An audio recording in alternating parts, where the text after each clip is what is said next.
The COVID vaccine is expected to be in Brunswick County by Thursday. Novant Health anticipates receiving our first allocation of COVID-19 vaccine, the Pfizer product, this Thursday. Now, that was Dr. David Priest. He is the Senior Vice President and Chief Safety, Quality, and Epidemiology Officer for the Novant Health System. He briefed the media today on what to expect.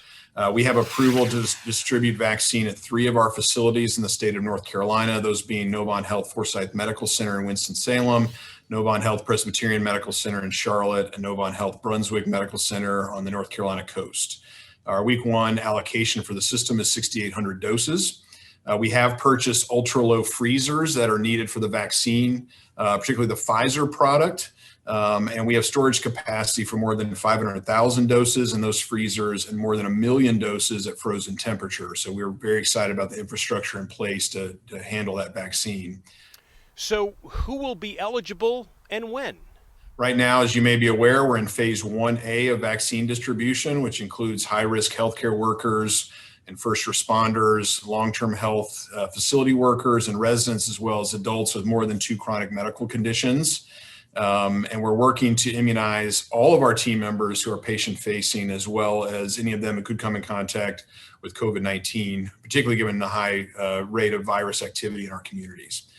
We are giving priority to team members at the highest risk, including team members working in emergency departments, intensive care units, our COVID-19 units, those screening assessment centers in our communities where we do a lot of testing of individuals in the community, and anybody we think will be essential to our vaccine response.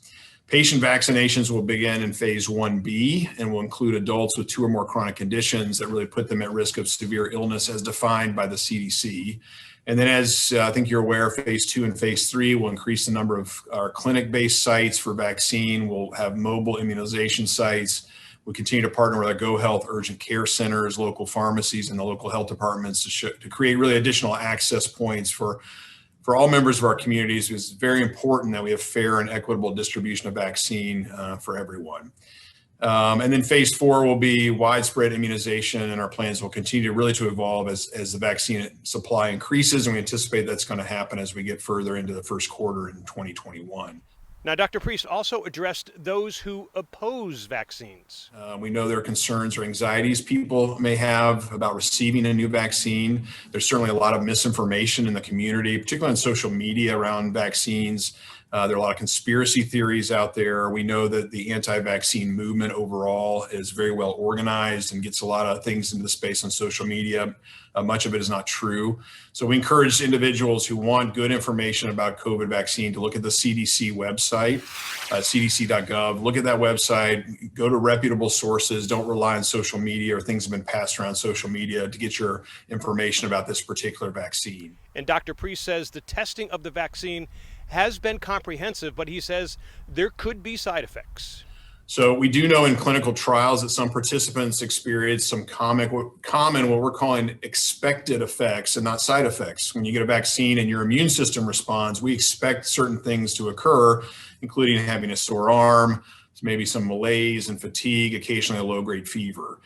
Those things happened and lasted only 1 to 2 days in some people, and there were no serious safety events beyond that. So we think people are going to have expected effects from this vaccine like they do to other vaccines, and it really just shows your immune system's reacting and doing what we want it to do. And he acknowledged that getting the vaccine for Novant Health staff is not mandatory now. We're talking through those issues. We have a call with our team members very frequently. We get asked this question a lot. We're trying to educate everybody on how the vaccine works, the amount we have. And I think when they see what's happening in our hospitals and the toll it's taking in our communities, we think we'll have really good uptake of vaccine in our organization. We currently, like most healthcare systems, do require influenza immunization for our team members. And so anytime there's a vaccine that could be life-saving and protecting our patients, we will certainly consider the idea of requiring it at some point, but we're not at that stage yet. And I think we're in line with all other healthcare systems within the state of North Carolina. And finally, Dr. Priest offered a holiday warning. It's really crucial we don't let our guard down over the holidays, and we understand the desire to gather with your family and friends. This is going to be a holiday season like no other. And we've really got to try to maintain social distancing and masking, really to keep ourselves safe, or we're going to have a tragedy on our hands. And I think it'd be a real big tragedy to have people get COVID, be hospitalized from COVID, and heaven forbid, die from it a few weeks before they're able to get a vaccine. So again, we're very excited about how the vaccine is going to roll out and where we're going with that. Now, for more information on the vaccine and other health issues in Brunswick County, go to the Novant website. We will try to bring you more COVID vaccine information as it becomes available here at News. I'm John Daly for News.